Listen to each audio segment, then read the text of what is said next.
السلام عليكم ورحمة الله وبركاته. إن الحمد لله نحمده ونستعينه ونستغفره ونعوذ بالله من شرور أنفسنا ومن سيئات أعمالنا. من يهده الله فلا مضل له ومن يضلله فلا هادي له. وأشهد أن لا إله إلا الله وحده لا شريك له وأشهد أن محمدا عبده ورسوله صلى الله تعالى عليه وعلى آله وصحبه وسلم تسليما كثيرا. يا أيها الذين آمنوا اتقوا الله حق تقاته ولا تموتن إلا وأنتم مسلمون. يا أيها الناس اتقوا ربكم الذي خلقكم من نفس واحدة وخلق منها زوجها وبث منهما رجالا كثيرا ونساء واتقوا الله الذي تساءلون به والأرحام إن الله كان عليكم رقيبا.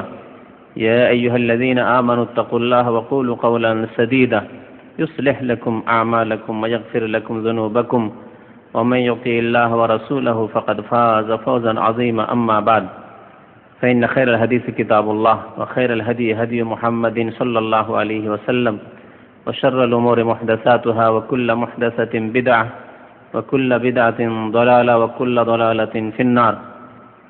أعوذ بالله من الشيطان الرجيم. بسم الله الرحمن الرحيم.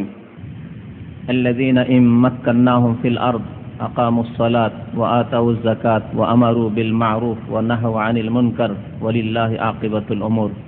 وقال رسول الله صلى الله عليه وسلم من لم يشكر الناس لم يشكر الله. মহান আল্লাহর সমস্ত প্রশংসা যে আল্লাহ রাব্বুল আলামিন আমাদেরকে সৃষ্টি করেছেন এবং আমাদেরকে হিদায়াত দান করেছেন, আমাদেরকে মুমিন মুসলিম হওয়ার তৌফিক দান করেছেন। সে আল্লাহরই অশেষ শুকরিয়া যে আল্লাহ রাব্বুল আলামিন আমাদেরকে সত্যের সাথ দেওয়ার তৌফিক দান করেছেন। সে আল্লাহরই অশেষ রহমত যে আল্লাহ রাব্বুল আলামিন কোরআন এবং হাদিসের অনুসারী হওয়ার আমাদেরকে তৌফিক দান করেছেন। বলুন আলহামদুলিল্লাহ। দরুদ ও সালাম নাযিল হোক প্রিয় নবী মুহাম্মদুর রাসূলুল্লাহ সাল্লাল্লাহু আলাইহি ওয়াসাল্লামের প্রতি, যিনি আল্লাহর দ্বীনকে মানব জাতি পর্যন্ত সুস্পষ্ট রূপে পৌঁছে দিয়ে গিয়েছেন। আল্লাহুম্মা সাল্লি আলাইহি আল্লাহুম্মা বারিক আলাইহি। আল্লাহ রাব্বুল আলামিন তার দ্বীনকে নাযিল করেছেন শেষ নবী মুহাম্মদুর রাসূলুল্লাহ সাল্লাল্লাহু আলাইহি ওয়াসাল্লামের উপর। তারপরে আর কোনো নবী পৃথিবীতে আসবেন না। তবে এই দ্বীনের দাওয়াত আল্লাহ রাব্বুল আলামিন সৎপন্থী, হকপন্থী, সত্যপন্থীদের মাধ্যমে মানব জাতি পর্যন্ত আল্লাহ পৌঁছাতে থাকবেন। আল্লাহ রাব্বুল আলামিন এই কোরআনে কারীমের হেফাজতের দায়িত্ব নিয়েছেন। কোরআনে কারীমের ব্যাখ্যা বিশ্লেষণ, নবী করিম সাল্লাল্লাহু আলাইহি ওয়াসাল্লামের হাদিস, তার হেফাজতের আল্লাহ দায়িত্ব নিয়েছেন। ইন্না নাহনু নাযালনা যিকরা ওয়া ইন্না লাহু লাহাফিজুন। আমি আল্লাহ রাব্বুল আলামিন উপদেশ নাযিল করেছি, অর্থাৎ কোরআন এবং হাদিস আল্লাহ নাযিল করেছেন। দুটোই ওহী ভিত্তিক আল্লাহ রাব্বুল আলামিনের পক্ষ থেকে, তা আল্লাহ রাব্বুল আলামিন হেফাজত করব। ওয়া ইন্না লাহু লাহাফিজুন, আর তার হেফাজত আমি আল্লাহ করব। সেজন্য আল্লাহ রাব্বুল আলামিন এই কোরআনের তাফসীর এবং নবী করিম সাল্লাল্লাহু আলাইহি ওয়াসাল্লামের হাদিসের ভাষ্য, ব্যাখ্যা, বিশ্লেষণ, বহু কিতাবাদি পৃথিবীতে আল্লাহ রাব্বুল আলামিন এসবের জন্য বহু আলেম ওলামা এবং বহু রাষ্ট্র নেতা, বহু রাজা বাদশাহ, তাদেরকে আল্লাহ রাব্বুল আলামিন সৎপন্থী করেছেন, হকপন্থী করেছেন এবং তাদের দ্বারা দ্বীনকে শক্তিশালী করেছেন এবং কোরআন এবং হাদিসের খেদমত নিয়েছেন। আজকে একটি গুরুত্বপূর্ণ বিষয় নিয়ে আলোচনা করব। যে বিষয়টি আলোচনার উদ্দেশ্য হচ্ছে যে আল্লাহর শুকরিয়া আদায় করতে হলে মানুষেরও শুকরিয়া আদায় করতে হয়।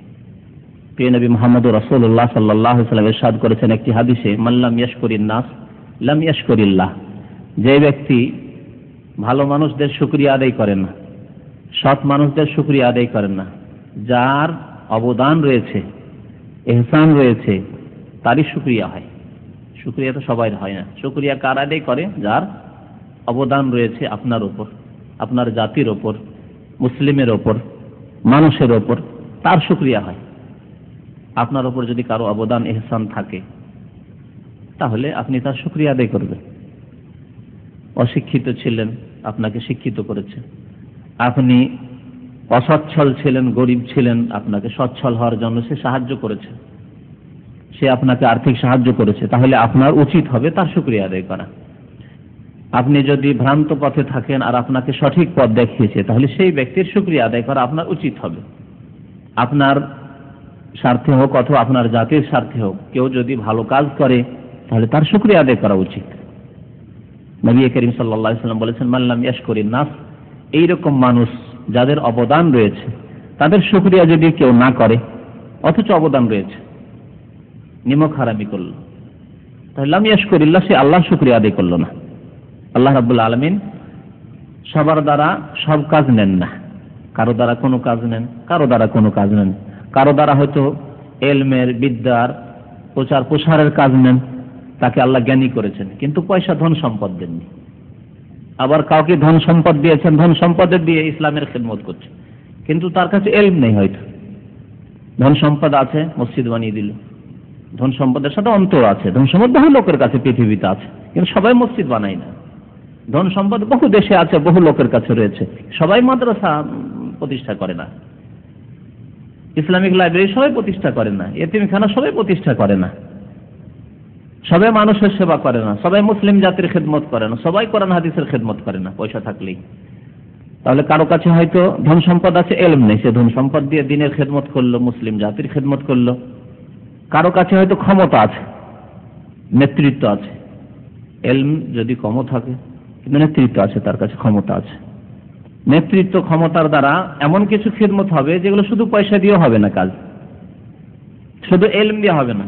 বড় বড় আলেম হয়তো একটি কাজ করতে পারবে না, কিন্তু একজন নেতা, সে আলেম নয়, তার কাছে ইসলাম সম্পর্কে তেমন জ্ঞান নেই, কিন্তু তার কাছে ক্ষমতা আছে, প্রশাসন আছে।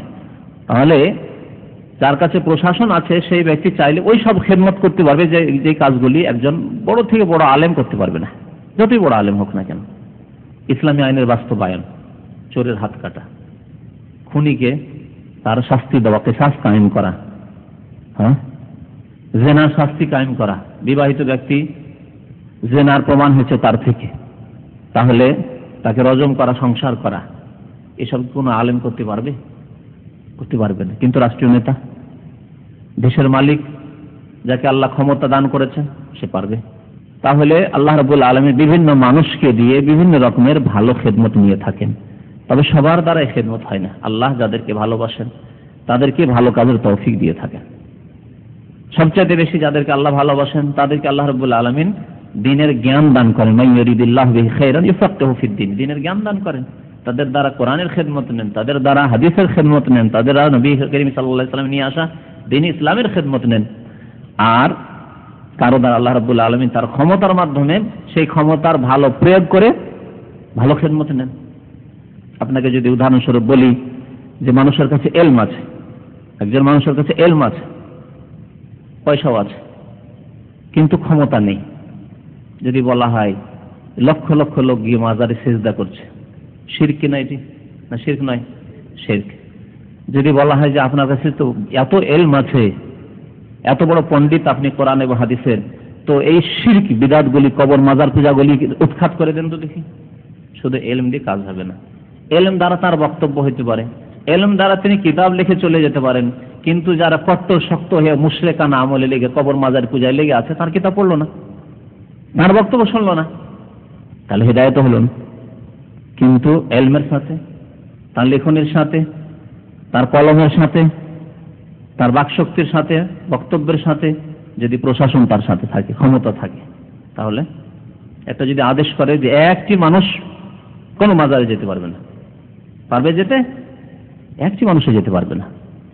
শুধু একটি কথা ঘোষণা করে দিলে হলো, প্রচার মাধ্যমে ঘোষণা করে দেওয়া হলো, কালকে থেকে একটি লোক মাজারে গিয়ে সিজদা করতে পারবে না, একটিও সিজদা হবে না আল্লাহ ছাড়া অন্যকে। তাহলে আল্লাহ রাব্বুল আলামিন অনেক সময় ক্ষমতা দ্বারা, মানুষের ক্ষমতা দ্বারা অনেক কাজ নেন যেগুলি অন্য কিছু দ্বারা হয় না। এই জন্য একটি কথা আছে আরবিতে, ইন্নাল্লাহা ইয়াজাউ বিস-সুলতান মা লা ইয়াজাউ বিল কোরআন, ইন্নাল্লাহা ইয়াজাউ বিস-সুলতান মা লা ইয়াজাউ বিল কোরআন। আল্লাহ রাব্বুল আলামিন অনেক সময় কোরআন দ্বারা যে কাজ না নেন তা সুলতান দ্বারা, মানে রাষ্ট্রীয় ক্ষমতা দ্বারা নেন।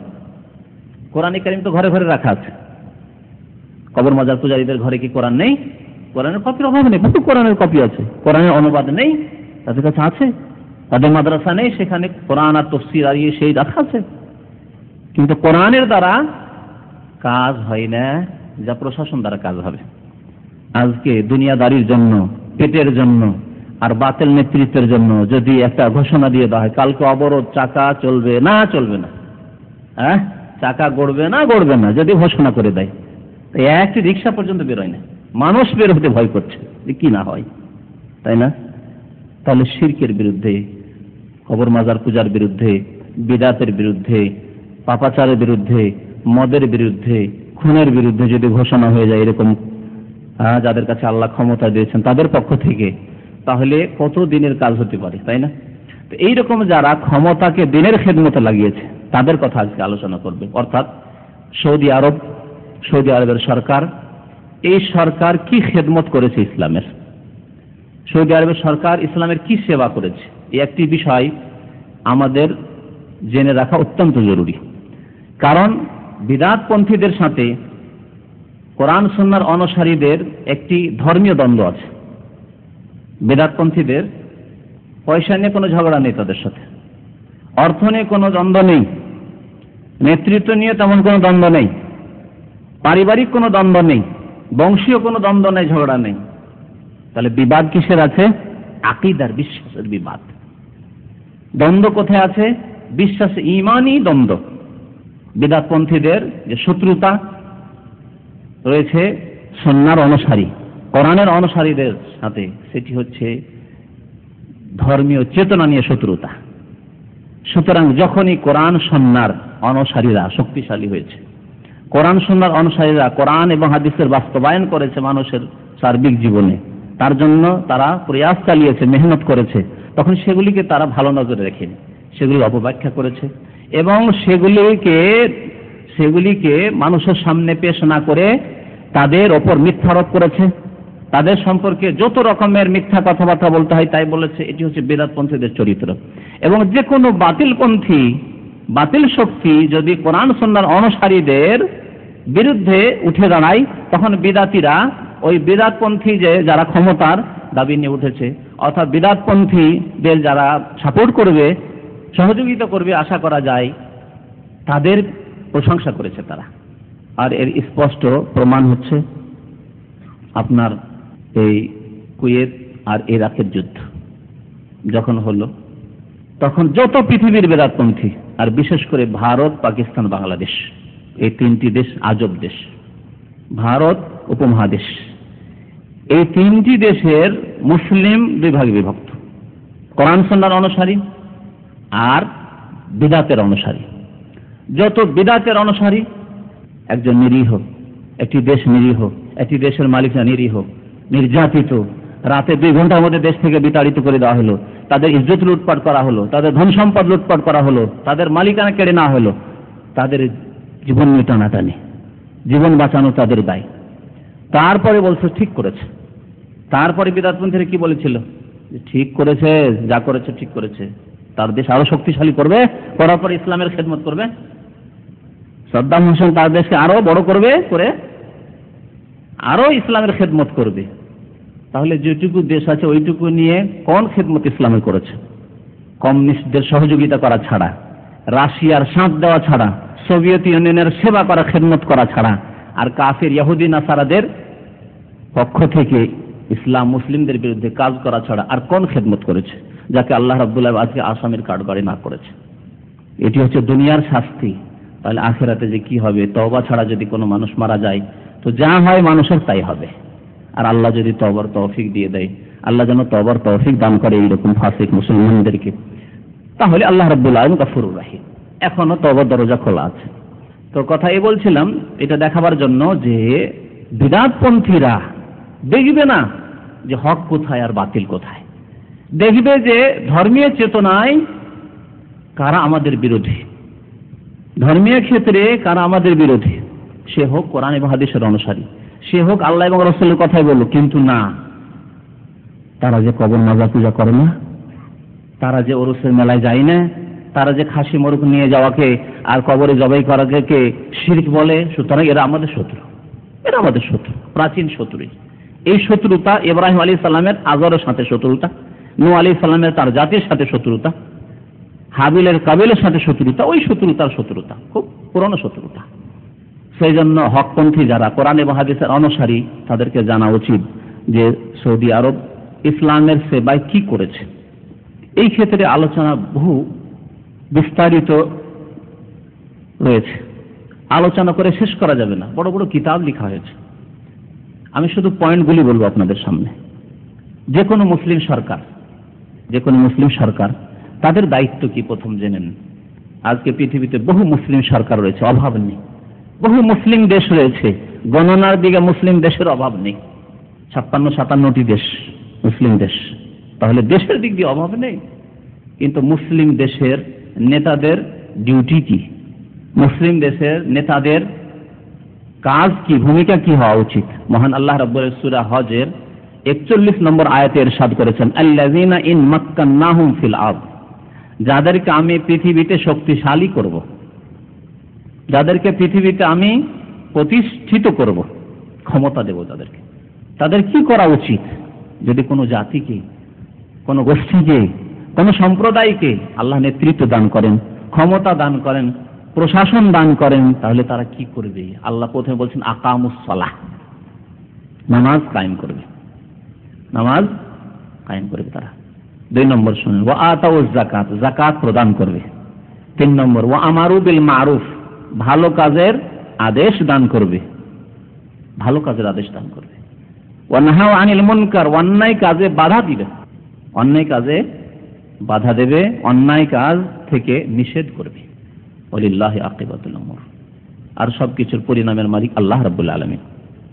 আল্লাহ রাব্বুল আলামিন বলেছেন আমি খেলাফত দান করব, লা ইস্তাখলিফান্নাহুম ফিল আরদ, পৃথিবীতে আমি নেতৃত্ব দান করব, কিন্তু একটি শর্ত আছে। আয়াত বড় লম্বা আছে, সূরা নূরের আয়াত, সেজন্য সেই আয়াতের তাফসীর যাচ্ছেন, কারণ বিষয়বস্তু আমাকে যত সংক্ষেপে করি তারপরে আসল পয়েন্টগুলিতে পৌঁছিতেই হবে। সেজন্য আয়াতের শুধু ওই অংশটুকু বলছি। আল্লাহ বলছেন লা ইস্তাখলিফান্নাহুম, আল্লাহ খেলাফত দান করবেন, মানে পৃথিবীতে নেতৃত্ব দান করবেন, কিন্তু শর্ত হচ্ছে ইয়াবুদুনানি লা ইউশরিকুনা বি শাইআ, শর্ত হচ্ছে একমাত্র আমার ইবাদত করতে হবে আর আমার সাথে শিরক করলে হবে না। যদি কোনো মুসলিম সরকার মুসলিম কিন্তু দেশে শিরক হচ্ছে, মুসলিমরা শিরক করছে, তাদেরকে নিষেধ করে না, তাদেরকে সঠিক পথ দেখায় না, তাদেরকে বাধা দান করে না, হা আনিল মুনকার করে না, ভালো কাজের আদেশ দেয় না, অন্যায় কাজে বাধা দান করে না। সবচেয়ে বড় অন্যায় কাজ হচ্ছে শিরক, ইন্না শিরকা লা যুলমুন আযীম, আল্লাহ বলছেন শিরকের মতো বড় পাপ, বড় অন্যায় আর পৃথিবীতে কিছু না।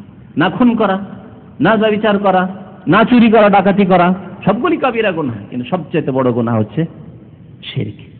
ইয়াবুদুনানি লা ইউশরিকুনা বি শাইআ, কাউকে যদি আমি নেতৃত্ব দিই তাহলে একমাত্র আমার ইবাদত করবে আর আমার সাথে কোনো কিছুকে শরীক করবে না, অংশীদার বানাবে না।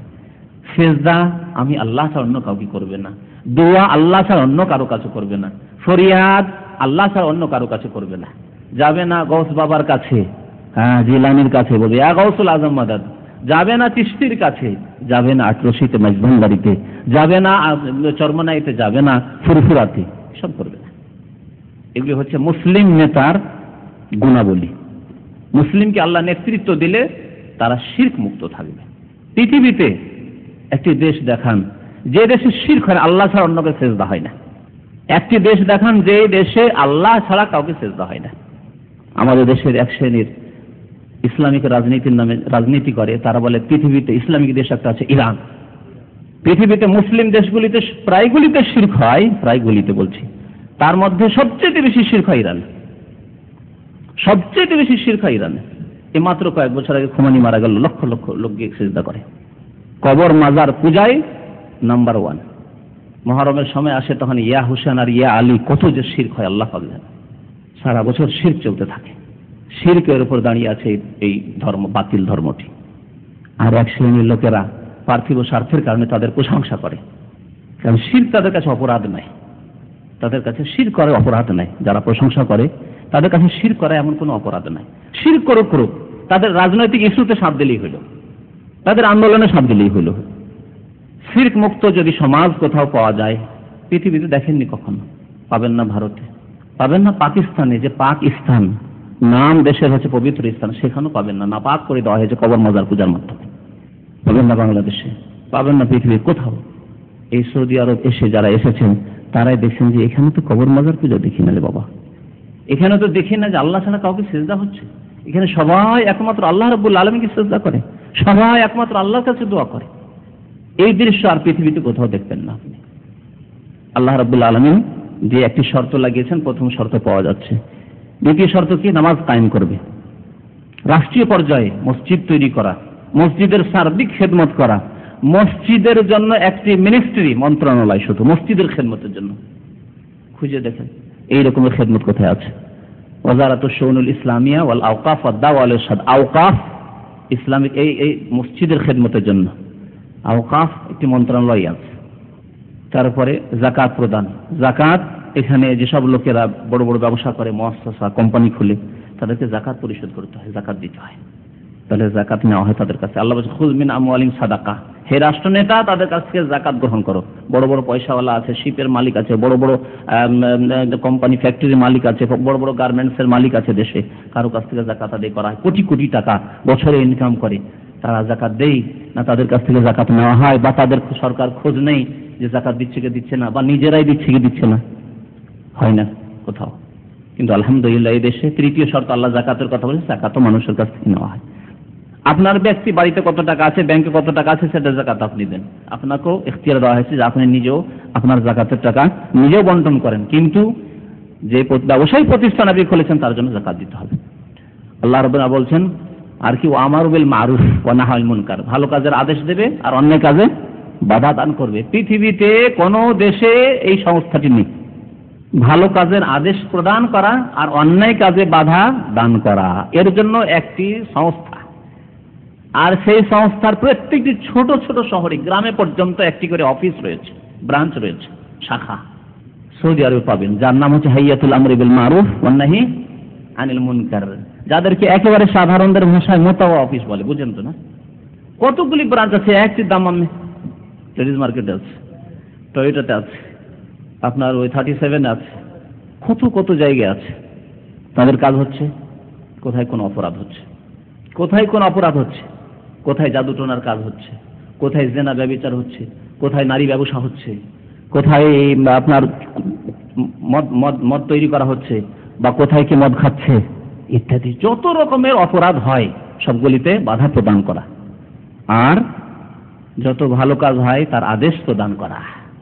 নামাজের সময় আজান হয়েছে, দোকানপাট বন্ধ হইল কিনা, কাজকর্ম বন্ধ করলো কিনা, গাড়ি নিয়ে বেরিয়ে গেল, পুলিশ সাথে রয়েছে, সালাহ নামাজের জন্য স্মরণ করিয়ে দেওয়ার জন্য, সাবধান করে দেওয়ার জন্য।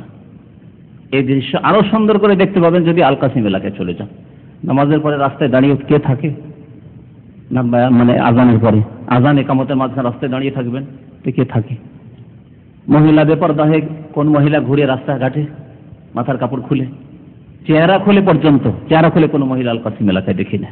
এটা কোথেকে এসছে? এই সংস্থা, যে সংস্থা এই সরকার কায়েম করেছে, যে সংস্থার নাম হচ্ছে হাইয়াতুল আমরি বিল মারুফ ওয়ান নাহি আনিল মুনকার। আল্লাহ বলেছেন কুনতুম খায়রা উম্মাহ, তোমরা শ্রেষ্ঠ জাতি। কেন শ্রেষ্ঠ জাতি? কেন শ্রেষ্ঠ জাতি এই জাতি? তা'মুরুনা বিল মারুফ ওয়া তানহাউনা আনিল মুনকার। শ্রেষ্ঠ জাতি কখন থাকবে? যদি ভালো কাজের আদেশ দান করো আর অন্যায় কাজে বাধা দান করো। আলহামদুলিল্লাহ, শ্রেষ্ঠ জাতি হওয়ার জন্য যে প্রথম শর্ত আল্লাহ বলেছেন সেটি মজুদ রয়েছে। দ্বিতীয় শর্ত উমিরুনা বিল্লাহ, আল্লাহর প্রতি ঈমান আছে, শিরক নেই, শিরক মুক্ত ঈমান, শিরকের সংমিশ্রণ মিক্সচারওয়ালা ইসলাম নয়।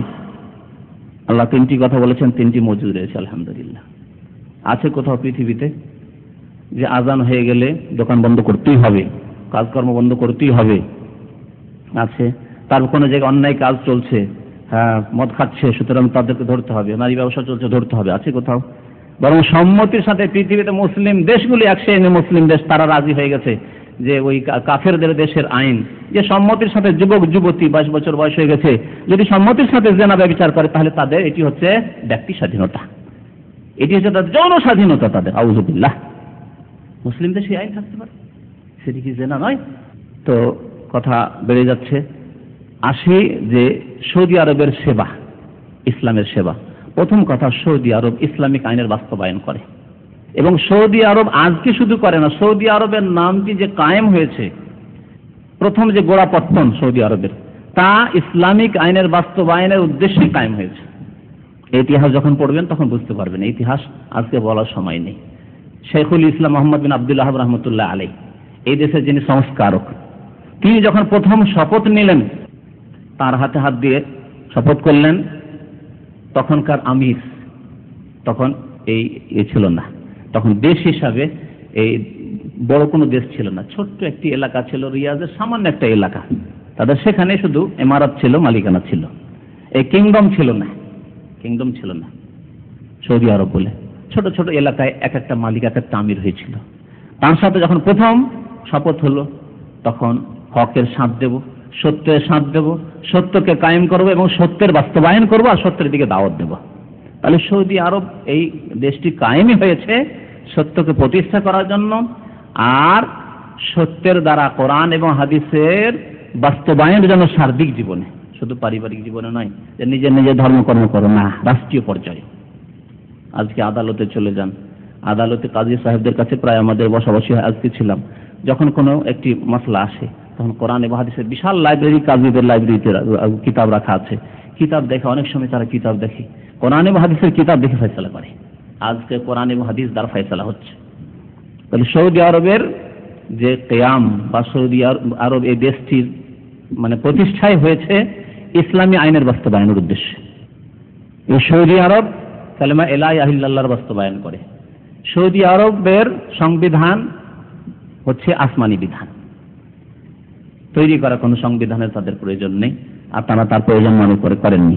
এই জন্য এই বাদশাহ, বর্তমান বাদশাহ যখন প্রথম বাদশাহ হলেন, তখন তাকে জিজ্ঞাসা করা হয়েছিল, কি বলেছিলেন তিনি বক্তব্য যখন রাখলেন, বলেছিলেন যে আমার দস্তুর হচ্ছে, আমার সংবিধান হচ্ছে কোরআন, দস্তুরুন আল কোরআন। তার পিতা বাদশাহ আব্দুল আজিজ রহমতুল্লাহ আলাইহ তাকে জিজ্ঞাসা করেছিল ইউরোপিয়ানরা যে আপনার দেশ তো কিংডম করলেন, মানে ছোট্ট এমারা ছিল ছোট্ট, তারপরে বিশাল কিংডম হলো, দেশ হলো একটা, তো আপনার দেশের সংবিধান কি হবে? তখন তিনি কোরআনে কারীম পেশ করেছিলেন যে কোরআনে কারীম আমার দেশের সংবিধান, আসমানি সিলেবাস আল্লাহ লাউহে মাহফুজ থেকে নাযিল করে রেখেছেন। আমাদেরকে আর কোনো টেনশন করার দরকার নেই যে আমাদের সংবিধান কে লিখবে, কে তৈরি করবে, কে কারেকশন করবে, ওইসব করার দরকার।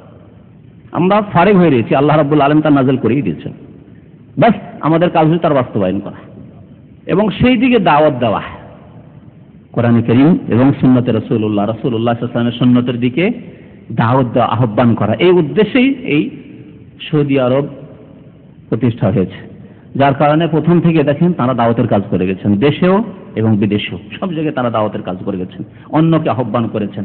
হজের মৌসুমে বিদেশ থেকে যখন হাজী সাহেবরা আসতেন, সারা বিশ্বের আলেম ওলামারা আসতেন, এখানকার আলেম ওলামারা বসার পরে তাদের কাছে এই সঠিক কোরআন এবং হাদিসের দাওয়াত পেশ করত, তাওহীদের দাওয়াত পেশ করত, তাদের সুফিইজম, কবর মাজার পূজা থেকে তাদেরকে সতর্ক করত এবং তাদের সাথে এই সম্পর্কে বিস্তারিত কথাবার্তা আলোচনা করত যে আমরা কি চাই, কোরআন এবং হাদিসের বাস্তবায়ন করতে চাই এবং আমরা মুসলিম জাতিকে সাহাবায়ে কেরাম, খোলাফায়ে রাশেদিন, নবী করিম সাল্লাল্লাহু আলাইহি সাল্লামের স্বর্ণযুগের দিকে ফিরে নিয়ে যেতে চাই, যেমন তখন ছিল সেই রকমের ইসলামিক সমাজ কায়েম হবে, ইসলামিক রাষ্ট্র কায়েম হবে, আর মুসলিমরা ওইভাবে একমাত্র আল্লাহ রাব্বুল আলামিনের ইবাদত বন্দেগী করবে। সৌদি আরবের খেদমত হচ্ছে সারা পৃথিবীতে মুসলিম উলামায়ে কেরামদের সম্মান করা, তাদেরকে সম্মানিত করা। তারা সম্মানিত করেছেন বিভিন্নভাবে, দেশের উলামাদেরকেও আর সারা বিশ্বের উলামায়ে কেরামদেরকে সম্মানিত করেছেন। আজকে এই দেশে একজন কাজী হলে তাদেরকে কাফের দেশ থেকে ডিগ্রি নিয়ে আসতে হয় না, ওইসব ডিগ্রির কোনো মূল্য নেই। আদালতে, মাহকামাতে, কোর্টে ওইসব ডিগ্রির কোনো মূল্য নেই। কোন ডিগ্রির মূল্য আছে? যে ডিগ্রি ইসলামিক ইউনিভার্সিটি থেকে এসেছে, হয় মদিনা ইসলামী বিশ্ববিদ্যালয় থেকে, আর না হলে রিয়াদ ইসলামিক আল ইমাম বিশ্ববিদ্যালয় থেকে। যারা কোরআন এবং হাদিসের পণ্ডিত তারাই হচ্ছেন কাজী, জজ, তারাই হচ্ছেন হাকিম, তারাই হচ্ছেন বিচারপতি। সম্মানিত করেছে সারা বিশ্বের উলামায়ে কেরামকে, সারা বিশ্বের উলামায়ে কেরামদেরকে সমস্ত দেশ থেকে প্রত্যেক বছর বিভিন্নভাবে তাদেরকে আমন্ত্রণ করা হয় এখানে এবং তাদেরকে সম্মানিত করা হয়, যেগুলি বলার জন্য দীর্ঘ সময়ের প্রয়োজন রয়েছে। হজের মৌসুমে সারা বিশ্বের উলামায়ে কেরামদেরকে এই ক্ষেত্রে দেশকে দায়িত্ব দেওয়া হয় বা দেশের বিশেষ বিশেষ সংগঠনগুলিকে দায়িত্ব দেওয়া হয় যে আপনারা আপনাদের উলামায়ে কেরামদেরকে, এতজন আলেম, এতজন জ্ঞানী মানুষ, তাদের আমরা সম্মানিত করতে চাই হজের সুযোগ দিয়ে, ফ্রি হজের সুযোগ দিয়ে তাদের আমরা আতিথ্য করতে চাই, মেহমান নওয়াজি করতে চাই। দেন আপনার নাম, বাংলাদেশ থেকে এতজন আলেম, ভারত থেকে এতজন আলেম, পাকিস্তান থেকে এতজন আলেম, রাশিয়া থেকে এতজন আলেম, চীন থেকে এতজন, আমেরিকা থেকে এতজন আলেম, সারা পৃথিবী থেকে উলামায়ে কেরামদেরকে হজের সুযোগ দিয়ে সম্মানিত করা হয়, উমরার সুযোগ দিয়ে সম্মানিত করা হয়, বিভিন্ন কনফারেন্সে তাদেরকে ডেকে তাদের পরামর্শ নেওয়া হয়, সম্মানিত করা হয়।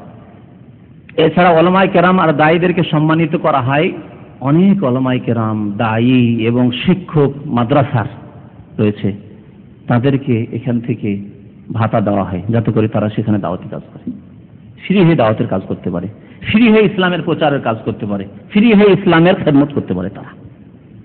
আমার সাথে একবার একজন আলেমের, উপমহাদেশ কোন এক আলেমের এয়ারপোর্টে দেখা হলো, কোনো চেনা জানা নাই, কিন্তু দেখলাম যে ইসলামিক আকার আকৃতি, কথাবার্তা বলতে লাগলাম। কোত্থেকে আসলেন? বলছে নাইজেরিয়া থেকে আসছে। নাইজেরিয়া থেকে আসছে। কি করেন নাইজেরিয়া? বলছে আমি দাওয়াতের কাজ করি। কিভাবে? যে আমরা মদিনা ইউনিভার্সিটি থেকে পাশ করার পরে আমাদেরকে আদেশ হলো যে যাও আফ্রিকাতে ইসলামের দাওয়াত পৌঁছাতে হবে। আমাদের কিছু সঙ্গীরা নাইজেরিয়া গেছে। আর একবার হঠাৎ করে একবার দেখা আরেক দায়ের সাথে, যিনি গানায় থাকেন, গানা, গিনিয়া, কেনিয়ান, এই আফ্রিকার জঙ্গলে জঙ্গলে দায়ীদেরকে পৌঁছে দিয়েছেন সৌদি সরকার। কি গরজ রয়েছে? দুনিয়ার কোন স্বার্থ রয়েছে? আল্লাহ রাব্বুল আলামিন সন্তুষ্টি ছাড়া এই খেদমতগুলি উলামায়ে কেরামদের সম্মানের খেদমতের কথা বলছিলাম। সৌদি আরব খেদমত করে কোরআনে কারীমের খেদমতের জন্য বহু কথা বলার প্রয়োজন রয়েছে, কিন্তু সবচাইতে বড় যে কথাটি বলবো সেটি হচ্ছে কোরআনে কারীমের খেদমতের জন্য একটি প্রতিষ্ঠান যার নাম হচ্ছে কিং ফাহাদ কমপ্লেক্স। কোথায় রয়েছে বলতে পারেন? মদিনা, মুজাম্মাউল মালিক ফাহাদ লিতিবাআতিল মুসহাফিশ শরীফ, আরবিতে নাম। শুধু মুসহাফ কোরআনে কারীম ছাপানোর জন্য একটি কমপ্লেক্স তৈরি করা হয়েছে, বিশাল কমপ্লেক্স। আমাদেরকে মদিনা ইউনিভার্সিটিতে যখন ছাত্র ছিলাম তখন নিয়ে যেয়ে দেখানো হয়েছে। সবকিছু মেশিনে হচ্ছে, একটু হাতে ধরছে না, কাগজ পেপার আসছে, ছাপছে, বেরিয়ে যাচ্ছে, কপি হয়ে বাইন্ডিং হয়ে বেরোচ্ছে, সবকিছু মেশিনে। শুধু কোরআন ছাপানোর জন্য আর কোরআনের তরজমা তাফসীর ছাপানোর জন্য, অন্য কোনো কিতাব সেখানে ছাপানো হয় না। বিশাল প্রেস, কিং ফাহাদ কমপ্লেক্স। এখানকার কোরআনগুলি উঠিয়ে দেখবেন, সেখানে লেখা আছে যে কোথা থেকে এই কোরআন ছেপেছে। ইংরেজিতেও লেখা আছে আর আরবিতেও লেখা আছে, এবং তাতে লেখা আছে হাদিয়াতুম মিন খাদিমুল হারমাইন শরীফাইন। খাদিমুল হারমাইন অর্থাৎ এখানকার রাজার পক্ষ থেকে এটি হচ্ছে গিফট, লা ইয়াজুজু বাইউহু। এই কোরআনের কপি বিক্রি করা কারোর জন্য জায়েজ নয়, লেখা আছে ভালো করে দেখুন, নট ফর সেল লেখা আছে, ইংরেজিতেও লেখা আছে, আরবিতেও লেখা আছে। এছাড়া বহু কিতাবাদি পুরনো পুরনো কিতাব যেগুলি পাণ্ডুলিপি ছিল, হাতের লেখা ছিল, সেগুলিকে ছাপিয়ে ছাপিয়ে সারা বিশ্বে পৌঁছে দেওয়া হয়েছে। বহু কিতাব ফিরি ঘরে ঘরে পৌঁছেছে। আমরা সেই যুগ পাইনি। আমরা যখন মদিনা ইউনিভার্সিটিতে আসলাম তখন দেখলাম যে এখান থেকে যদি ফ্রি কিতাব নিতে হয় নিজে উঠিয়ে নিয়ে যেতে হবে। কিন্তু আমাদের আগে 5 বছর 10 বছর আগে এমন একটা যুগ ছিল যে আপনি শুধু বলেন যে আমি কিতাব চাই, কিতাবগুলি আপনার বাড়িতে বাই পোস্টে, পোস্টম্যান আপনার বাড়িতে পৌঁছে দিয়ে আসবে। পোস্টম্যান বাড়িতে পৌঁছে দিয়ে আসবে। এই নয় যে এয়ারপোর্টে পৌঁছে যাবে আর সেখানে ড্যামেজ চার্জ লাগতে থাকবে, আর সেখান থেকে আপনি উঠিয়ে নিয়ে যেতে পারলেন না হলে গেল, আপনার বইয়ের খরচ চাইতে আপনার চার্জই বেশি লাগিয়ে দিলে। এরকম সরকার আছে পৃথিবীতে যারা এরকম করে। হয়েছে আমাদের অনেক পরিচিত ভাইদের সাথে, 2-3 সপ্তাহ 4 সপ্তাহ এয়ারপোর্টে পড়ে থাকায় কিতাবের যা দাম তার চেয়ে অনেক বেশি বলছে, এত টাকা দাও, দিয়ে কিতাব নিয়ে যাও, না হলে তারা বিক্রি করবে কিতাবগুলি। কিছুদিন পরে তারা বিক্রি করবে, কিলোর ওজনে বিক্রি করবে, সস্তায় বিক্রি করবে, কিন্তু যার কিতাব সে পাবে না। তো বহু কিতাব আলহামদুলিল্লাহ সারা পৃথিবীতে, বিশাল বিশাল লাইব্রেরি, যেসব আলেম ওলামারা এই দেশ থেকে পড়ে গেছে অথবা এই দেশ থেকে কিতাব তারা চেয়েছে, ওইসব রাস্তায় তাদের ঘরে ঘরে বিশাল বিশাল লাইব্রেরি তৈরি আছে, আরবি ভাষায়, ইংরেজি ভাষায়, এছাড়া আরো অন্যান্য ভাষায়। এই সরকার হারমাইন শরীফাইনের যে খেদমত করেছে, অর্থাৎ মক্কাতুল মুকাররমায় আল্লাহর ঘর, মসজিদে হারামের খেদমত, আর মসজিদে নবী করিম সাল্লাল্লাহু আলাইহি ওয়াসাল্লাম মসজিদে যে খেদমত করে 1400 বছরের ইতিহাসে এত বড় খেদমত হয়নি। আর তা দেখার জন্য নিজের চোখ যথেষ্ট। শুনবেন কি, নিজের চোখে গিয়ে দেখে আসেন যে কত বড় মসজিদ তৈরি হয়েছে, আর কত মূল্যবান সব মাল সামান দিয়ে তৈরি করা হয়েছে, আর কত সুন্দর করে তৈরি করা হয়েছে, কত সুন্দর করে তৈরি করা হয়েছে, কত এতে টাকা পয়সা ব্যয় করা হয়েছে চিন্তা করুন। এই মসজিদে হারাম আর মসজিদে নবী, এছাড়া বহু মসজিদ, মিকাতের মসজিদগুলি কত সুন্দর করে তৈরি করা হয়েছে। যান মদিনার মিকাতের মসজিদ দেখুন কত সুন্দর করে তৈরি করা হয়েছে, তায়েফের মিকাতের মসজিদ দেখেন কত সুন্দর করে তৈরি করা হয়েছে, যে কোনো শহরের যে বিশেষ করে যে বড় মসজিদ কত সুন্দর করে তৈরি করা হয়েছে। তো এইভাবে বিশেষ করে হারমাইন শরীফানের খেদমত এবং তার সাথে সাথে মেনা, মুজদালিফা, আরাফা মাশায়ের যেগুলি হাজীদের অবস্থানের স্থান, এসবের কত সুন্দর করে খেদমত করেছে। মসজিদগুলি দেখুন, রাস্তাঘাট দেখুন। আপনারা জানেন কি যে মক্কা থেকে আরাফা যেতে কতটি রাস্তা আছে? মক্কা থেকে আরাফা সবাই যাবেন, আরাফা রাস্তা কে বললেন 12টা? ঠিক বলেছেন 12টা রাস্তা আছে। একটা আরাফায় বছরে একদিন যাওয়ার দরকার, শুধু বছরে একদিন দরকার, 12টি রাস্তা আছে। এছাড়া টেন্টগুলি কত সুন্দর করে লাগিয়েছে আর কত মজবুত। তারপর প্রতি বছর কত উন্নত করা হচ্ছে। আপনার ওই জামারাতগুলিকে যেখানে কঙ্কর মারা হয় সেগুলিকে প্রতি বছর উন্নত করা হচ্ছে, এবারও উন্নত করা হচ্ছে। এভাবে বহু খিদমতের কথা রয়েছে। এছাড়াও মাশায়েরে অর্থাৎ মিনা, আরাফা, মুজদালিফাতে হাজী সাহেবদের খেদমতে যদি একজন মানুষ মনে করে যে আমি পয়সা খরচ করতে পারবো না, খাবার পয়সা নেই আমার কাছে, চিন্তা করতে হবে না যে কি খাবো এই কয়দিন, 8 তারিখ থেকে 13 তারিখ পর্যন্ত আমি কি খাবো এই কথা চিন্তা করতে হবে না, কি পান করবো এই কথা চিন্তা করতে হবে না। যেসব ভাইরা হজে গিয়েছেন তারা জানেন। এমনও কিছু কিছু স্থান আছে, আপনি ভাত খেতে চান, মানে আপনার হয়তো ফল ফ্রুট খেয়ে হবে না, আপনার জুস পান করে হবে না, আপনার দুধ পান করে হবে না, এগুলো তো যেখানে সেখানে পাওয়া যাচ্ছে। আপনি ভাত খেতে চান, বিরিয়ানি খেতে চান, তারও ফ্রি জায়গা আছে, খেদমত চলতে আছে। এটি দুইভাবে, সরকারি পর্যায়েও সরকারের পক্ষ থেকেও কিছু আছে, আর ব্যক্তি পর্যায়ে আল্লাহর নেক বান্দা বহু এখানে আছেন যারা খুলে রেখেছেন শুধু যে আসন খেয়ে যান, আসন খেদমতের সুযোগ দেন। মদিনা মুনাওয়ারায় যখন থাকতাম তখন ইফতার করতে প্রায় সময় ইফতার করতে চলে আসতাম মসজিদ নববীতে। ভালো লাগতো, মাগরিব নামাজটা পড়লাম তার সাথে, মাগরিব পড়ে তারাই পড়েই যেতাম, চলে এলাম আসার পরে ওই তারাই পড়েই যাব। তো যখনই মসজিদ নববীর বাইরেই আছি, ওই খোলা জায়গাগুলিতে বাইরে আছি, শুধু একটু যদি ভালো আকার আকৃতি দেখেছে যে হ্যাঁ মুসলমান দাড়িওয়ালা মুসলমান বিশেষ করে, তাহলে টানাটানি শুরু করেছে। আমাকে কতবার যে এই হাত ধরে একজন টানছে যে আমার দস্তরখানে বসতে আসো, এই হাত ধরে আরেকজন টানছে আমার দস্তরখানে বসতে আসো। জি, এই খেদমতের দৃশ্য পৃথিবীতে কোথাও দেখতে পাবেন যে টেনে টেনে বসাবে যে খান। আপনি কি রকম খেতে চান? হালকা খেতে চান ইফতারি, মধ্যম খেতে চান ইফতারি, না আপনি ভরপেট ইফতারি খেতে চান? 3 রকমের স্থান আছে। খোলা জায়গায় বসেন, আপনি বিরিয়ানি ভাত খান খুব বাইরে। যদি একটু ভিতরের দিকে বসেন তাহলে মধ্যম ধরনের খেতে পাবেন। একেবারে ভিতরে যদি বসেন তাহলে চা আর গাহুয়া পাবেন আপনি। কি বলে গাহুয়া? আর খেজুর পাবেন আপনি। সুবহানাল্লাহ। যে কোনো মসজিদের আপনি কিনারা বসে যান, আপনার কাছে ইফতারি পৌঁছে যাবে, অটোমেটিক পৌঁছে যাবে। বহু খিদমতের কথা রয়েছে। তো আল্লাহ রাব্বুল আলামিন এই খিদমতের তৌফিক দিয়েছেন এই সরকারকে। এই সরকারের আরেকটি খেদমত হচ্ছে 5 নম্বর যেটা বলছিলাম, মসজিদ নির্মাণ করা দেশে এবং বিদেশে। কত মসজিদ আর কত সুন্দর মসজিদ। সৌদি আরবের মধ্যে সবচেয়ে বেশি নাকি মসজিদ রয়েছে দাম্মামে, মসজিদের শহর বলা হয়। বাংলাদেশে ঢাকাকে মসজিদের শহর বলা হয়, মদিনাতুল মাসাজিদ। আর এই সৌদি আরবে মসজিদের শহর বলা হয় দাম্মামকে, সবচেয়ে বেশি ঘন ঘন মসজিদ। তো মসজিদ তো দেশে রয়েছে, কিন্তু বিদেশে যে কত মসজিদ তৈরি হয়েছে তা অনুভব করার জন্য দেশে একটু ঘোরাফেরা করতে হবে, তাহলে বুঝতে পারবেন। বাংলাদেশে হাজার হাজার মসজিদ তৈরি হয়েছে শুধু সৌদি আরবের পক্ষ থেকে। আর যেগুলি মসজিদ তৈরি হয়েছে বাংলাদেশে বা ভারতে বা পাকিস্তানে, হয় সৌদি আরবের পক্ষ থেকে না হয় কুয়েতের পক্ষ থেকে। অল্প কিছু আছে গালফের অন্য কান্ট্রি, হয়তো কাতার বা আপনার ইমারাত বা অন্য দেশ থেকে অল্প কিছু সামান্য আছে, কিন্তু অধিকাংশ মসজিদ, মাদ্রাসা, ইতিমখানা সৌদি আরবের পক্ষ থেকে অথবা কুয়েতের পক্ষ থেকে। এই খেদমতগুলি আল্লাহ রাব্বুল আলামিন এদেরকে করার তৌফিক দান করেছেন। আমি যে মাদ্রাসা শিক্ষকতা করতাম দাম্মামে আসার আগে, জামিয়াতুল ইমাম আল বুখারী, মানে ইমাম বুখারী নামে জামিয়া, বিশাল মাদ্রাসা। সেই মাদ্রাসায় একটি মসজিদ তৈরি হয়েছে, বিরাট মসজিদ। সেই মসজিদ তৈরি হয়েছে কিং ফয়সাল ইউনিভার্সিটি, যে আপনার এখানে রাকাতে আছে, আর কিং ফয়সাল ইউনিভার্সিটি আপনার হালসাতে আছে। এই কিং ফয়সাল ইউনিভার্সিটির পক্ষ থেকে মসজিদ তৈরি হয়েছে। আর মসজিদের নাম হচ্ছে জামিউল ইমাম ফয়সাল, জামিউল মালিক ফয়সাল, বাদশাহ ফয়সাল মসজিদ। কোথায় সুদূর এক গ্রামে পল্লীতে ছোট্ট একটি শহর, সেখানে এক মসজিদ তৈরি হয়েছে।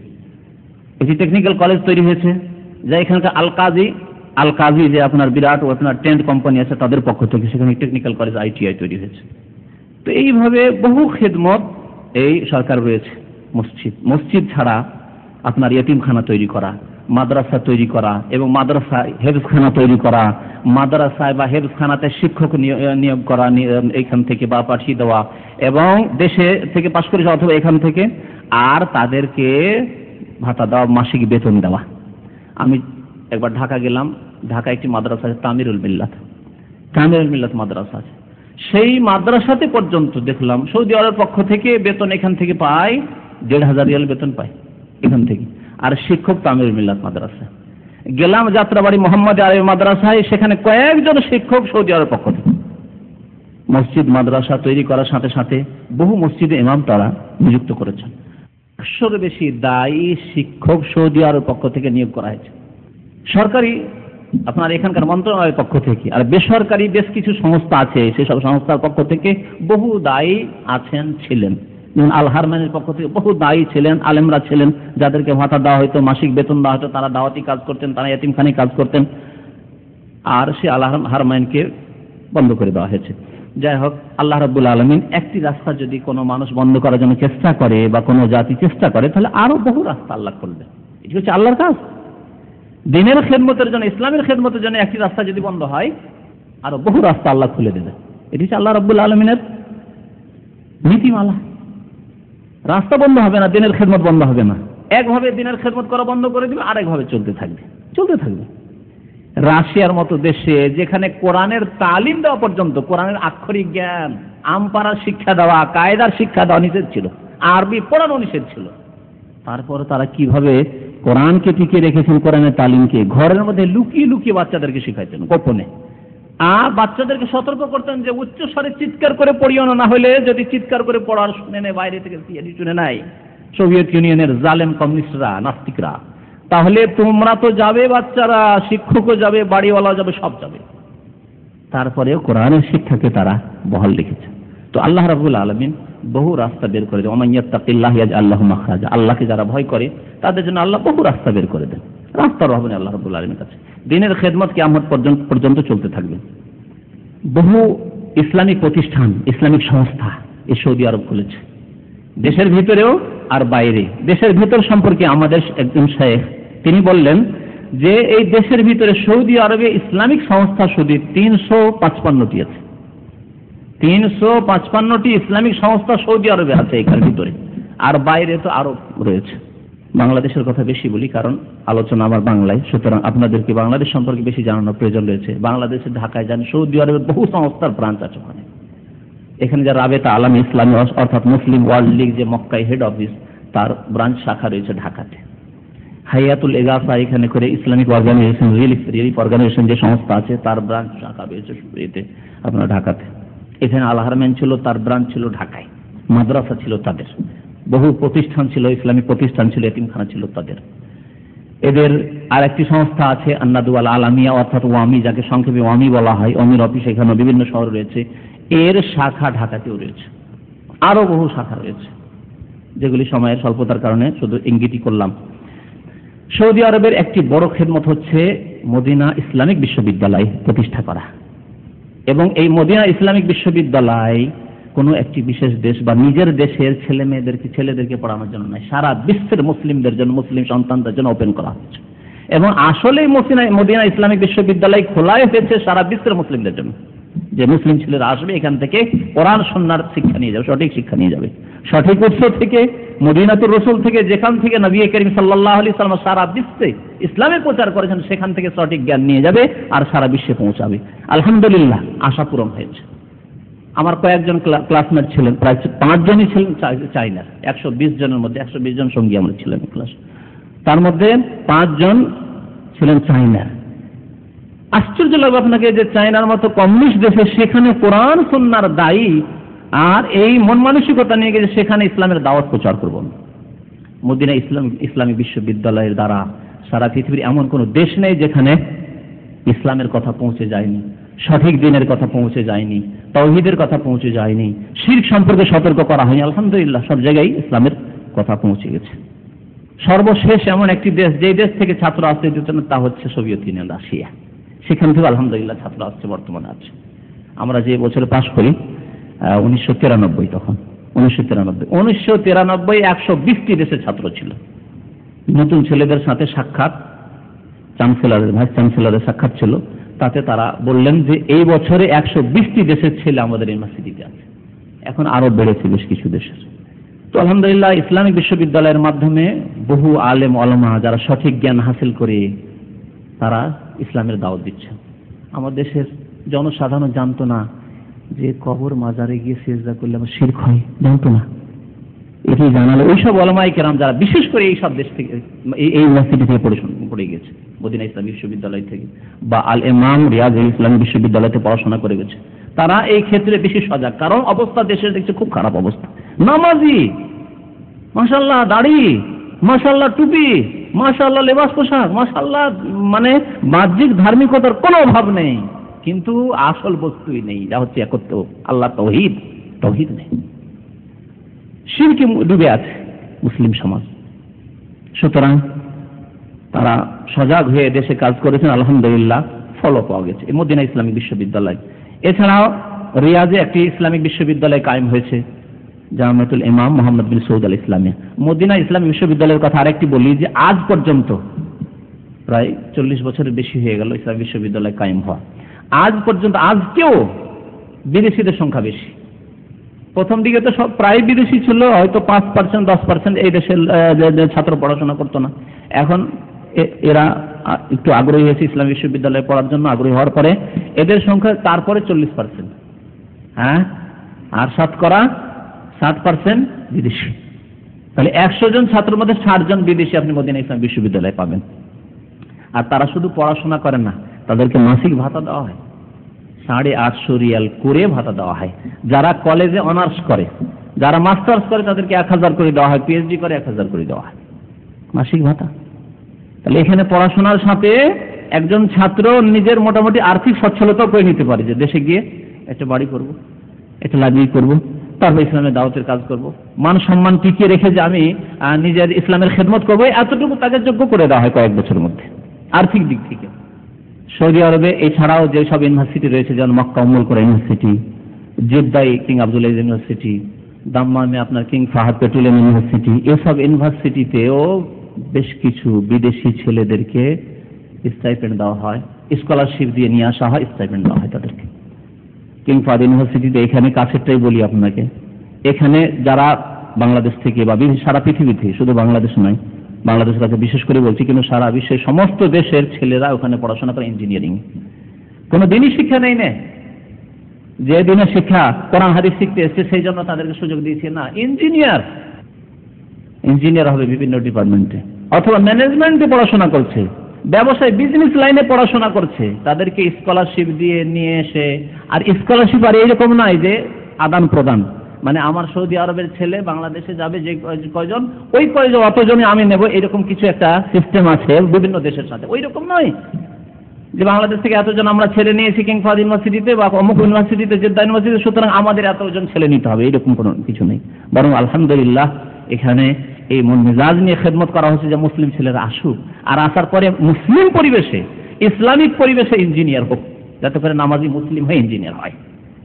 ইসলামিক পরিবেশে থেকে ডাক্তার হোক, ইসলামিক পরিবেশে থেকে একজন বড় ম্যানেজার হোক, এই হোক সেই হোক, ব্যবসা প্রতিষ্ঠানের মালিক হোক ইত্যাদি।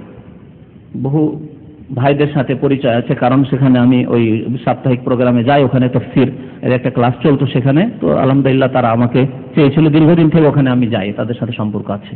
আর বহু প্রফেসর আছেন, বাংলাদেশি প্রফেসর আছেন, আর ছাত্র বহু আছেন, বিশেষ করে মাস্টার্স করতে আসেন আর পিএইচডি করতে ওই সব ছাত্ররা বুয়েট থেকে পাশ করে আসেন, বিভিন্ন ইঞ্জিনিয়ারিং ইউনিভার্সিটি থেকে বা যে কোনো ইউনিভার্সিটি থেকে তারা আসেন, আসার পরে এখান থেকে পড়াশোনা করে যান। এখানে যদি পড়াশোনা করে ইঞ্জিনিয়ার হয়ে যায় তো কমের পক্ষে তৌহিদটা দেখে যাবে যে শিরক তো নেই, কবর মাজার পূজা তো নেই, এতটুকু জ্ঞান হবে। তারপরে এখানে নামাজের একটা পরিবেশ আছে, ইসলামিক পরিবেশ আছে এখানে। আর ছেলে মেয়ে যুবক যুবতীর তো অবাধ মেলামেশা নেই, এখানে তো জেনার ব্যভিচারের পরিবেশ নেই, পাক পবিত্র পরিবেশ। কিন্তু এই ছেলেরা ওইসব দেশ থেকে, আমাদের দেশ থেকে পাশ করে যখন ইউরোপ আমেরিকা ইঞ্জিনিয়ারিং এ পিএইচডি করার জন্য, মাস্টার্স করার জন্য যায়, সেখানে যাওয়ার পর অবাধ মেলামেশা, বরং অনেক সময় বাধ্য, একজন হয়তো খুব ধার্মিক ছেলে মিশতে চায় না, বাধ্য তাকে মিশতেই হবে। তোমার পিএইচডি করবে, তুমি রিসার্চ করবে, তোমার থিসিসের রিসার্চের জন্য তোমার এক মহিলার সাথে লাগিয়ে দিলে, তুমি এর সাথে দুজন একসাথে, একজন যুবক আর একজন যুবতী একসাথে তুমি থিসিস লিখো, রিসার্চ করো, গবেষণা করো যুবতীর সাথে, বাধ্য করা হচ্ছে। তাহলে যদি কিছুই না হয়, কমপক্ষে ইঞ্জিনিয়ারকে যদি এই জিনা ব্যভিচার থেকে আর এই ইহুদি নাসারাদের পরিবেশ থেকে বাঁচানো হয়, তো এর চেয়ে বড় খেদমত আর কি করতে পারে। কিন্তু এইসব ছেলেরা যখন ওইসব ইহুদি নাসারাদের দেশে ডিগ্রি নেওয়ার জন্য যায়, আর যাওয়ার পরে মগজের ধোলাই করে যেই কিছু সামান্যতম একটু হয়তো বাংলাদেশে, ভারতে, পাকিস্তানে একটু ইসলাম ছিল, সেইটুকু বিদায় করে দিয়ে ওখানে চলে আসলো, বিধর্মী হয়ে চলে আসলো, নাস্তিক হয়ে চলে আসলো, ধর্ম নিরপেক্ষতা মগজে ঢুকিয়ে নিয়ে চলে আসলো দেশে। ওই সব ইঞ্জিনিয়ারকে দিয়ে, ওই সব শিক্ষিত লোকদেরকে দেশের আর কি সেবা হবে যাদের মগজে ইসলাম নেই। তো আলহামদুলিল্লাহ এই সরকার এই খেদমতগুলি করছে। বহু ছেলে রয়েছে ভারত, বাংলাদেশ, পাকিস্তানের, যারা বিভিন্ন দেশের, আরো অন্যান্য দেশের, যারা এখানে এই সুযোগগুলি পাচ্ছে। সৌদি আরব একটি মন্ত্রণালয় প্রতিষ্ঠা করেছেন, যে মন্ত্রণালয় হচ্ছে ইসলামিক অ্যাফেয়ার্স। Islamic affairs. অন্য কোনো দেশে ইসলামিক অ্যাফেয়ার্স বলে কোনো মন্ত্রণালয় নেই। কি আছে? ধর্ম মন্ত্রণালয় আছে। ধর্ম মন্ত্রণালয় আর ইসলামিক মন্ত্রণালয়ে পার্থক্য আছে। পার্থক্য নেই? বুঝতে পারছেন না? ধর্ম মন্ত্রণালয় মানে ধর্ম, হিন্দু ধর্ম, ইহুদি ধর্ম, নাসারা ধর্ম, সব ধর্মের খেদমতের জন্য এই মন্ত্রণালয়। যেমন মসজিদের খেদমতের জন্য, তেমন মন্দিরের খেদমতের জন্য, তেমনই গির্জার খেদমতের জন্য। ঠিক কিনা বলেন? দেশের মন্ত্রণালয় সম্পর্কে আপনি নিজে বিচার করে সমান খেদমত করতে হবে। আর ইসলামিক মন্ত্রণালয় মানে ইসলামের খেদমতের জন্য, মসজিদের খেদমতের জন্য। ওয়াজারাতুশ শুউনুল ইসলামিয়া, ইসলামিক মন্ত্রণালয়। অন্য দেশ আছে ওয়াজারাতুশ শুউনুদ দ্বীনিয়া, মানে ইসলামিক কথাটি নেই, দ্বীনিয়া, রিলিজিয়াস অ্যাফেয়ার্স।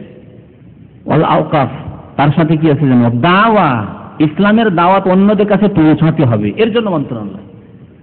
ওয়াল ইরশাদ, অমুসলিমদের কাছে পৌঁছাতে হবে, মুসলিমদের কাছে পৌঁছাতে হবে, মুসলিমদেরকে ইসলামের দিকে এগোতে হবে। এরা যারা গাফিল হয়ে রয়েছে, মুসলিম কিন্তু বেনামাজি, মুসলিম কিন্তু পাপ করে, মুসলিম কিন্তু ইসলাম সম্পর্কে জ্ঞান রাখে না, তাহলে তাদেরকে ইরশাদ, রাস্তা দেখাতে হবে, তাদের গাইড করতে হবে। তো এই মন্ত্রণালয় কায়েম করে দিনের বহু খেদমত হচ্ছে। আর এই মন্ত্রণালয়ের আন্ডারে বহু মার্কাজুদ দাওয়া খোলা হয়েছে, শুধু সৌদি আরবে না, গালফের যতগুলি আরো যে 5টা কান্ট্রি, 6টি কান্ট্রি হচ্ছে জিসিসি, গালফ কান্ট্রি, সমস্ত দেশে মার্কাজুদ দাওয়া অর্থাৎ দাওয়া সেন্টার কায়েম আছে। আর দাওয়া সেন্টারে যত কর্মচারী আছে, সমস্ত কর্মচারীর বেতন বহন করে সৌদি সরকার। বাহরাইনে গিয়েছিলাম কিছুদিন আগে বক্তব্য করার জন্য, ওখানে মার্কাজুদ একটি দাওয়া সেন্টার কায়েম আছে। সেখানে একজন শেখ আছেন আব্দুল হামিদ, তো তিনি সৌদি আরবের বেতন পান আর দাওয়াতের কাজ করেন। মার্কাজুদ দাওয়ার তিনি দায়ী বাহরাইনে। কাতারে একই অবস্থা, ওমানে সেই অবস্থা, আপনার দুবাই, ইমারাতে ওই অবস্থা, আপনার কুয়েতে সেই অবস্থা। মার্কাজুদ দাওয়া সেখানে কায়েম করা আছে, দাওয়াতি কাজ হচ্ছে। আর এই দেশের হোক অথবা সেই দেশেরই হোক, বা অন্য কোনো দেশ থেকে সেই দায়ী বা আলেম হোক না কেন, সেখানে কাজ করছে, বেতন সৌদি আরব বহন করছে। এই খেদমতগুলি আছে কোন দেশের খেদমত? পয়সা তো যথেষ্ট ছিল, পয়সা কি ছিল না ইরাকে? সৌদি আরব চাইতে বেশি পয়সা ছিল ইরাকে। বলেন যে একটি দেশে ইসলামের খেদমত হয়েছে। তারপরে আর একটা দিক বলি, এই দাওয়া সেন্টারে, দাওয়া সেন্টার আগে থেকে চলে আসছে আরবি ভাষায়। যে দাওয়া সেন্টারগুলি খোলা আছে গালফ কান্ট্রিতে, বললাম এগুলি আরবদের জন্য। আরবি ভাষায় বক্তব্য হতো, আরবি ভাষায় দাওয়াতি কাজ হতো, আরবি ভাষায় ইসলামের কাজ হতো।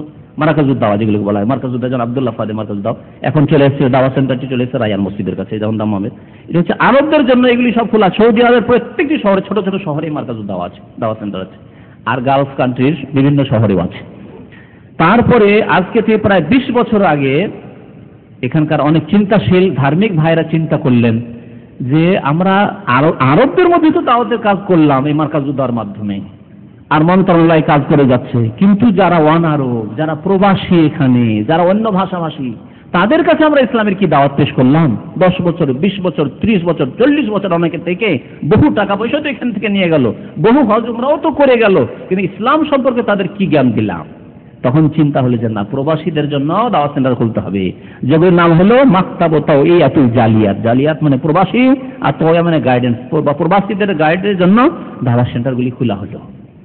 এই দাওয়াত সেন্টার খোলার পর আলহামদুলিল্লাহ বাংলা ভাষায় বক্তব্য শুনতে পাচ্ছেন, উর্দু ভাষীর উর্দু ভাষায় শুনতে পাচ্ছে, আপনার কেরালা ভাষীরা তারা কেরালায় শুনতে পাচ্ছে, তামিলরা তামিল ভাষায় শুনতে পাচ্ছে, ফিলিপাইনি, ইন্দোনেশি, নেপালি, যে কোনো ভাষায় এখানে আলহামদুলিল্লাহ দাওয়াতের কাজ শুরু হলো প্রায় 20 বছর থেকে। এই খেদমতের দ্বারা কতটুকু কাজ হয়েছে সেটি আপনারা অনুভব করতে পারবেন।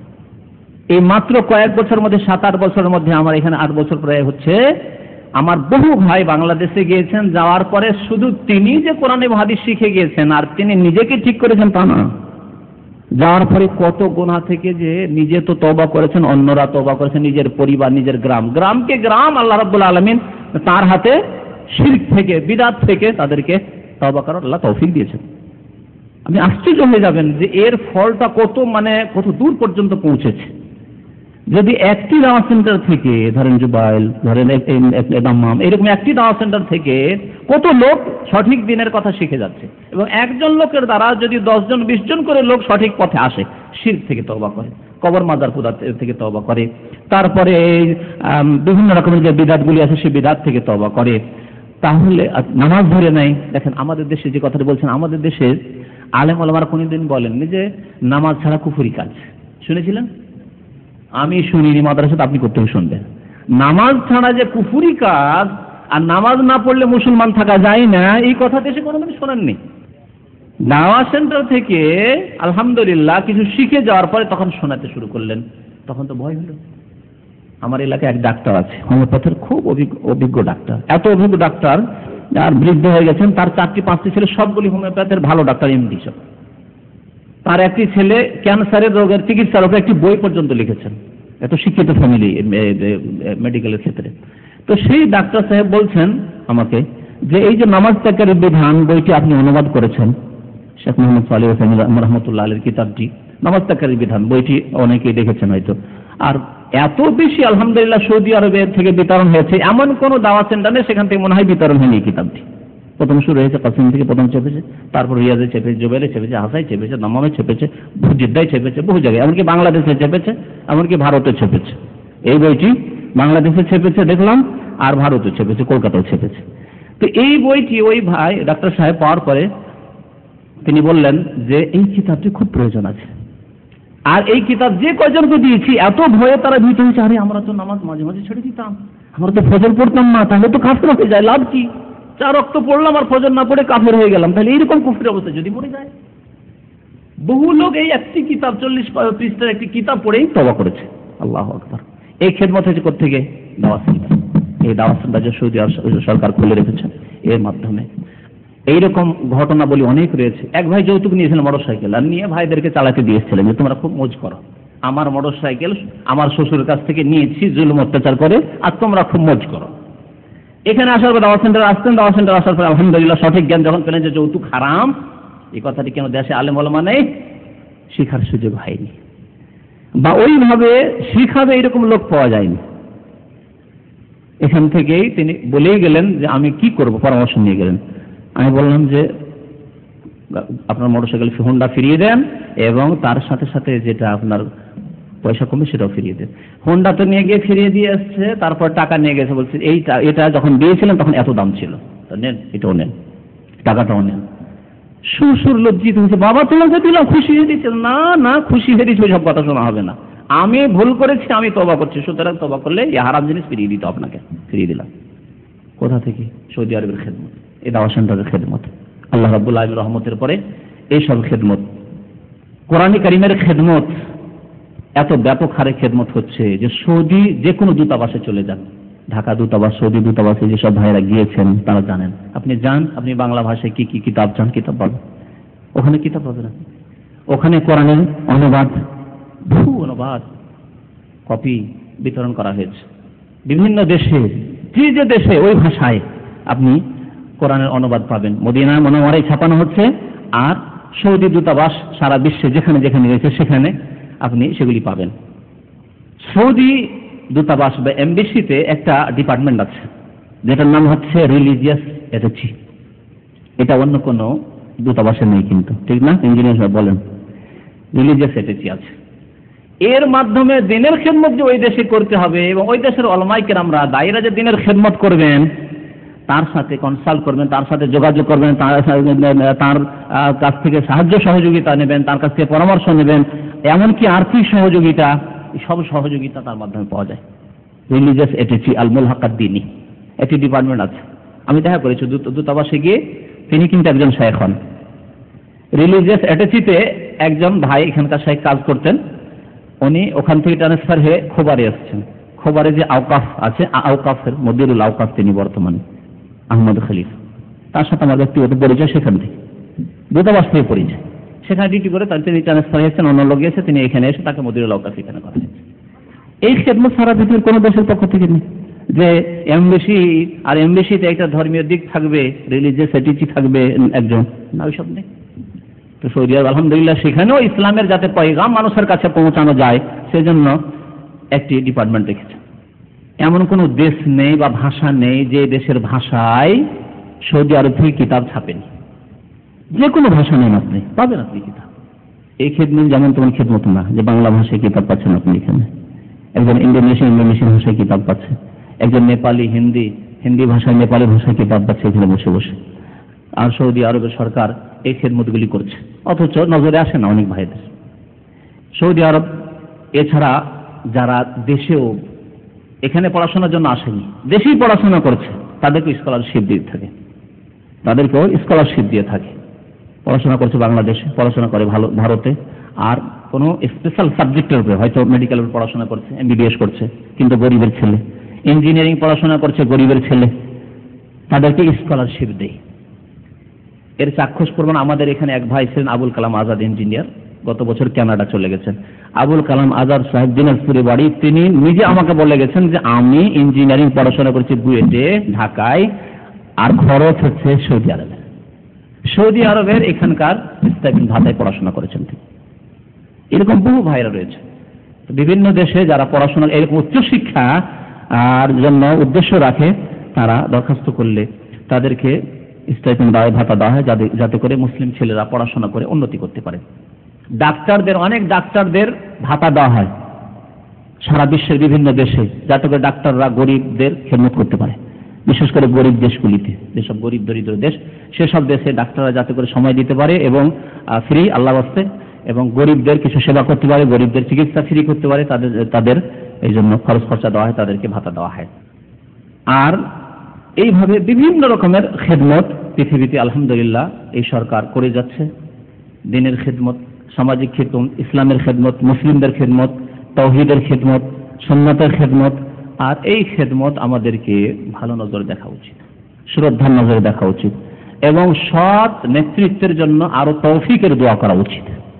সৎ নেতৃত্বের তৌফিকের দোয়া করা উচিত। নবী করিম সাল্লাল্লাহু আলাইহি ওয়াসাল্লাম বলেছেন যে খিয়ারু আইম্মাতিকুম, তোমাদের ভালো নেতা, সৎ নেতা কারা? আল্লাযিনা তাদউনা লাহুম, যাদের জন্য তোমরা দোয়া করো, যাদের জন্য তৌফিকের দোয়া করো, যাদের জন্য স্থায়িত্বের দোয়া করো, যাদের জন্য সুস্থতার দোয়া করো, যাদের জন্য আল্লাহ তাদেরকে ভালো তৌফিক দাও, আরো ভালো কাজের তৌফিক দাও, আরো নেক কাজের তৌফিক দাও, তাদেরকে আল্লাহ আরো ভালো অন্তর দাও, তাদেরকে ধার্মিকতা দাও, তাদেরকে তাকওয়া পরহেজগারি দাও, তাদেরকে দুনিয়াতেও সুখী করো, তাদেরকে আখিরাতেও সুখী করো। নবী করিম সাল্লাল্লাহু আলাইহি ওয়াসাল্লাম দোয়া দিয়েছেন, অন্য লোকদের দোয়া, আল্লাহ বারিক লাহুম ফিমা রাযাকতাহুম ওয়াগফির লাহুম ওয়ারহাম, আল্লাহ তাদের বরকত দাও। এই যে বরকত এই দেশে, এই বরকতের পিছনে কারণ হচ্ছে এই দেশে শিরক নেই, শিরকে সমস্ত বরকত ছিনিয়ে নেয় মানুষের। এই দেশে বরকতের পিছনে কারণ হচ্ছে যে কোরআন এবং হাদিসের খেদমত, নবী করিম সাল্লাল্লাহু আলাইহি ওয়াসাল্লামের সুন্নতের হাদিসের খেদমত, যার ফলে বরকত। এই দেশে আলহামদুলিল্লাহ ভালো কাজের উপদেশ, অন্যায় কাজে বাধা, এগুলি হচ্ছে বরকতের কারণ। তো আমাদের উচিত হবে তাদেরকে ভালো দোয়া দাও, এবং তার সাথে সাথে আমাদের নিজ নিজ দেশের যে নেতৃত্ব রয়েছে তাদের জন্য তো দোয়া করা যে আল্লাহ নেতৃত্বকে ভালো করে দাও। আমাদের কি দোয়া করতে হবে? এই দোয়া না যে তাদের জন্য সর্বনাশের দোয়া করব, ধ্বংসের দোয়া করবো, এটি আহলে সুন্নাত ওয়াল জামাতের তরিকা নয়। আহলে সুন্নাত ওয়াল জামাতের তরিকা হচ্ছে আল্লাহ তাদেরকে হেদায়েত দান করা। যে আল্লাহ আপনাকে আমাকে হেদায়েত দান করে, সে আল্লাহ কি তাকে হেদায়েত করতে পারেন না? যে আল্লাহ ওমর রাদিয়াল্লাহু তাআলা আনহুকে, যিনি অস্ত্র নিয়ে নবী সাল্লাল্লাহু আলাইহি ওয়াসাল্লামকে হত্যা করার জন্য বেরিয়ে চলে আসে রাস্তায়, তার অন্তরকে পরিবর্তন করে আল্লাহ হেদায়েত করে দিতে পারেন, সে আল্লাহ কি কোন নেতাকে হেদায়েত করে, কোন নেত্রীকে হেদায়েত করে তাকে পর্দানসীন করে দিতে পারে না?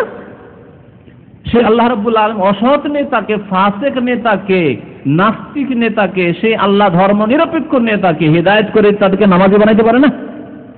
আল্লাহ রাব্বুল মুকাল্লিবুল কুলুব। সুতরাং আল্লাহ তাদেরকে তুমি হেদায়েত করে দোয়া করো, তাদেরকে নেক কাজের তৌফিক দান করো, তাদেরকে দেশের সেবার তৌফিক দান করো, তাদের ইসলাম এবং মুসলিমের খাতিরে আল্লাহ রাব্বুল আলামিন সন্তুষ্টির উদ্দেশ্যে ভালো কাজের তৌফিক দান করো।